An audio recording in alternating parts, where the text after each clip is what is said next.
Assalamualaikum warahmatullahi wabarakatuh. Waalaikumsalam warahmatullahi wabarakatuh. Selamat siang semuanya. Siang, Bu. Nah, apakah Anda semua siap untuk belajar? Alhamdulillah siap, Bu. Sebelum kita memulai pelajaran pada siang hari ini, silakan kepada ketua kelas untuk memimpin doa terlebih dahulu. Siap, gerak, hormat, gerak, tegak, gerak, berdoa mulai. Berdoa selesai. Nah, sebelum kita lanjut ke pelajaran hari ini, silakan semuanya dirapikan bangkunya dulu. Dan silakan dilihat apakah ada sampahnya atau tidak. Kalau ada, silakan dipungut dan ditaruh ke tong sampah. Silakan dulu dirapikan. Sudah rapi? Sudah, Bu. Nah, bagus. Sebelum kita masuk pada pelajaran hari ini, Ibu akan mengecek kehadiran Ananda semua. Silakan angkat tangan siapa yang disebutkan namanya ya, atau bilang hadir aja. Anissa, Hadir, Bu. Cynthia, Hadir, Bu. Jessica, Hadir, Bu. Mega, Hadir, Bu. Rahma, Hadir, Bu. Wilda. Hadir, Bu. Nah, bagus sekali. Hadir semua ya. Nah, sebelum kita masuk pada pelajaran pada hari ini, siapa di sini yang pernah memperbaiki jam ke tukang arloji? Saya, Bu. Ya. Nah, sekarang coba Anda semua pikirkan, bagaimana bisa tukang arloji tersebut memperbaiki komponen-komponen jam yang sangat kecil tersebut. Coba Anda semua pikirkan. Nah, siapa yang bisa menjawab? Saya, Bu. Ya, silakan Wilda. Karena menggunakan kaca pembesar, Bu. Nah, bagus sekali. Mari kita kasih aplaus kepada Wilda. Nah, sebelum kita masuk ke pelajaran hari ini, siapa yang masih ingat pelajaran minggu kemarin? Ada berapa jenis lensa? Saya, Bu. Ya, silakan Jessica. 6, Bu. Nah, bagus sekali. Yang disampaikan Jessica tadi benar.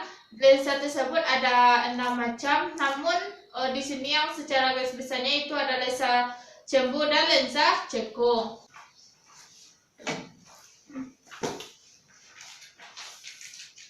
Nah, sekarang Ibu punya ini, siapa yang tahu apa namanya? Kaca pembesar, Bu. Nah, bagus sekali. Nah, di sini kan Ibu mempunyai satu buah kaca pembesar. Nah, sekarang coba Anda lakukan percobaan, yaitu dengan cara gunakan kaca pembesar untuk melihat tulisan yang kecil-kecil di sini menggunakan kaca pembesar. Apa yang terjadi? Silakan Jessica. Silakan amati.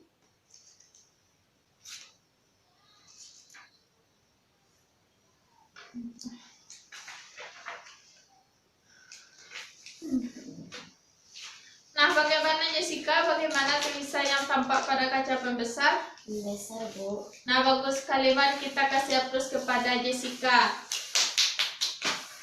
Nah, coba Anda semua perhatikan ya. Di sini kan tulisan pada benda kecil-kecil. Sekarang kita gunakan kaca pembesar. Maka akan terlihat tulisan pada benda tersebut akan membesar. Nah, jadi di sini dapat kita ketahui bahwa fungsi dari kaca pembesar yaitu memperbesar benda-benda yang tampak kecil. Nah, sebelum kita masuk pada materi selanjutnya, Ibu akan menyampaikan tujuan pembelajaran kita pada hari ini, yaitu yang pertama yaitu menjelaskan pengertian loop, yang kedua menjelaskan perbesaran pada loop, dan yang ketiga yaitu menjelaskan mata berakomodasi dan mata tidak berakomodasi. Nah, sekarang kita masuk pada materinya, yaitu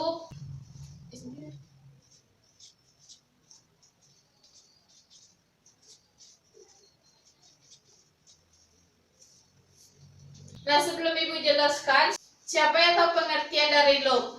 Saya, Bu. Ya, silakan Mega. Loop merupakan alat optik. Loop merupakan alat optik yang terdiri dari sebuah lensa cembung dipergunakan untuk melihat benda kecil. Bagus sekali, mari kita kasih aplaus kepada Mega. Nah, benar sekali yang disampaikan teman Anda tadi. Loop merupakan alat optik sederhana yang terbuat dari lensa cembung atau lensa positif. Nah, maka kita tuliskan di sini loop merupakan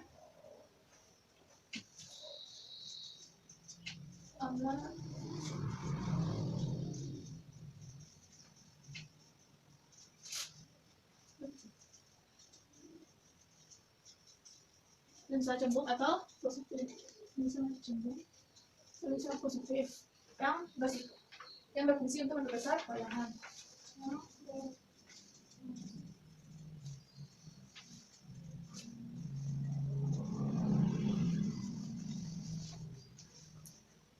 Nah, dari pengertian tadi, maka dapat kita lihat bahwa fungsi loop yaitu untuk memperbesar bayangan.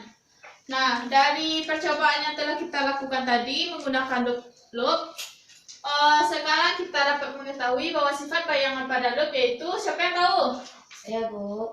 Ya, silakan Jessica. Maya tegak diperbesar, Bu. Nah, bagus sekali, mari kita kasih aplaus lagi kepada Jessica.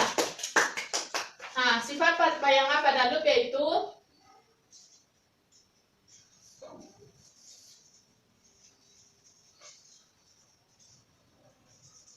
Maya tegak diperbesar.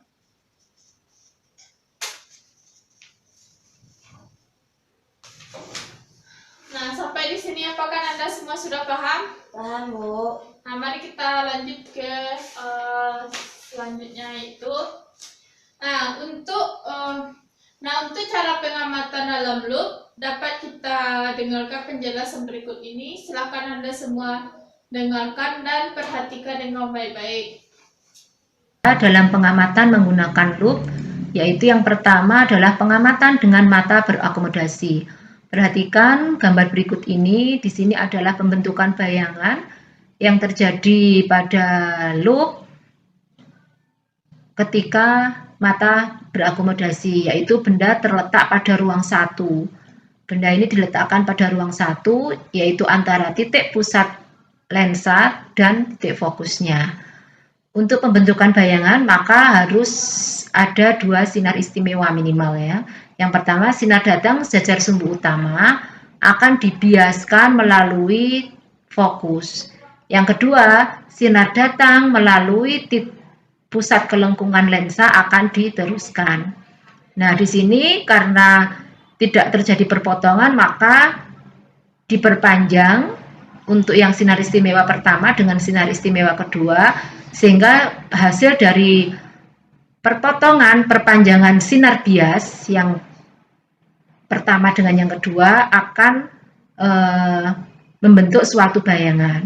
Nah, di sini bayangan yang terjadi adalah di ruang 4. Sehingga di sini sifatnya adalah maya, tegak, dan diperbesar. Selanjutnya yang kedua adalah untuk pengamatan dengan mata tak berakomodasi. Pada pengamatan tak berakomodasi, maka benda terletak tepat di titik fokus. Seperti yang pertama tadi, maka untuk pembentukan bayangan menggunakan dua sinar istimewa, yaitu sinar datang sejajar sumbu utama akan dibiaskan melalui fokus. Yang kedua, sinar datang melalui pusat kelengkungan lensa akan diteruskan. Nah, di sini diperpanjang untuk sinar biasnya, maka bayangan jauh berada di tak hingga. Sedangkan untuk rumus pada perbesaran bayangan untuk mata berakomodasi yaitu gamma sama dengan PP per F ditambah 1. Jadi di sini perbesaran sudutnya yaitu jarak titik dekatnya atau PP per F atau fokusnya ditambah dengan 1. Sedangkan untuk mata tak berakomodasi, perbesaran angulernya atau perbesaran sudutnya adalah PP per F. Nah, dari video tadi maka dapat kita ketahui bahwa untuk rumus perbesaran bayangan pada mata berakomodasi digunakan persamaan gamma sama dengan PP per F ditambah 1. Dan pada mata tidak berakomodasi digunakan persamaan perbesaran bayangan itu gamma sama dengan PP per F, di mana PP adalah titik dekat, jarak titik dekat,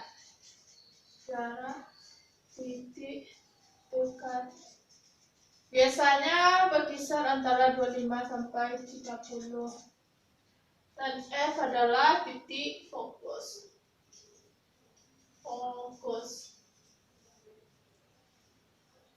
Nah, sampai di sini apakah Anda semua sudah paham? Paham, Bu. Nah, bagus sekali. Silakan dicatat dulu yang ada di papan tulis. Nanti kita akan mengerjakan latihan bersama-sama.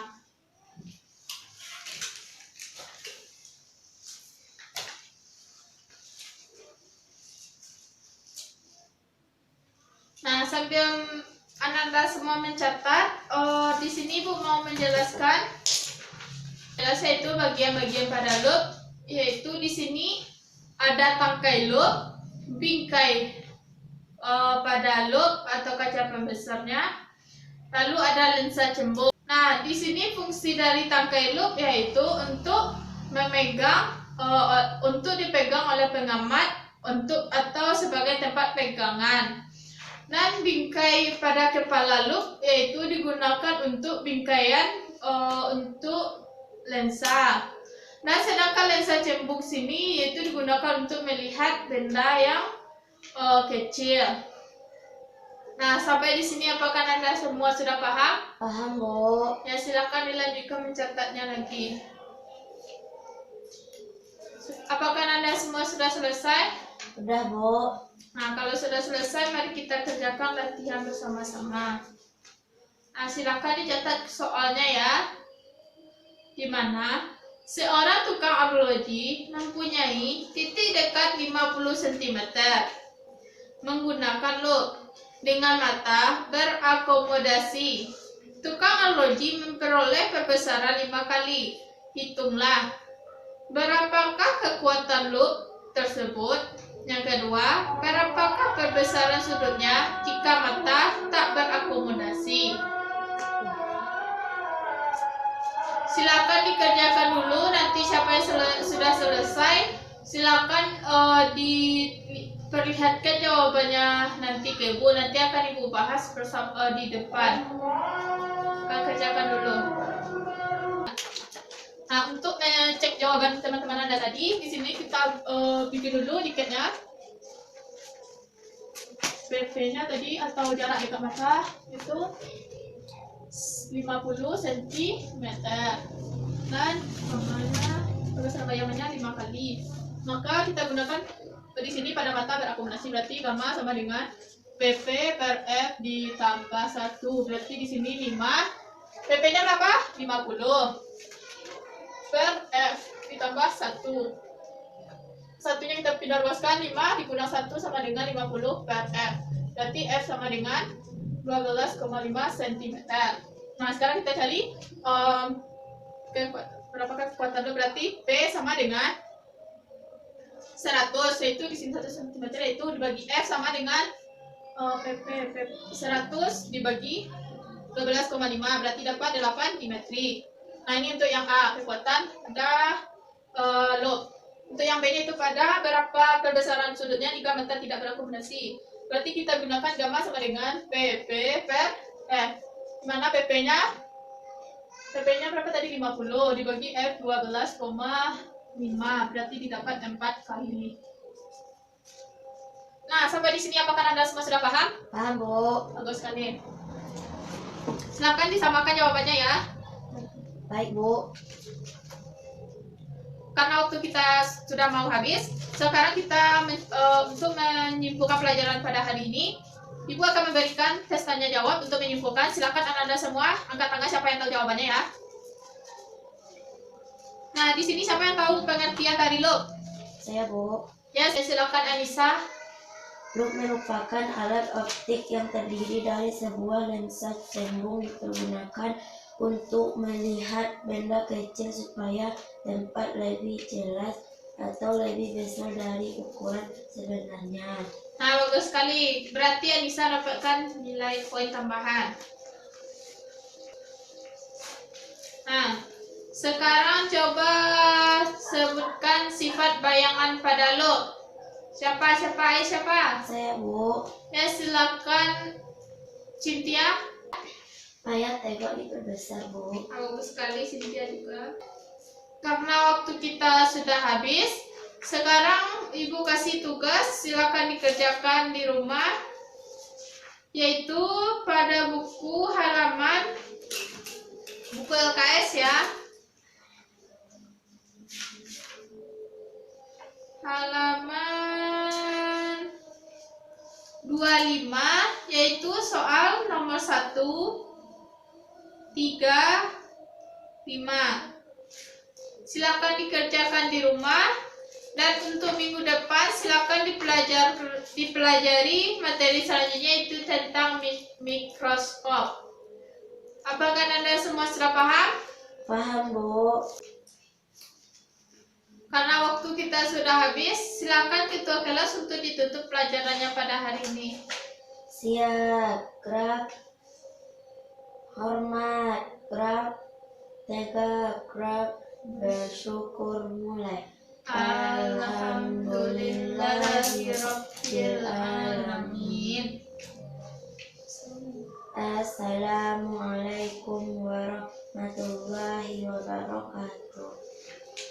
Waalaikumsalam warahmatullahi wabarakatuh.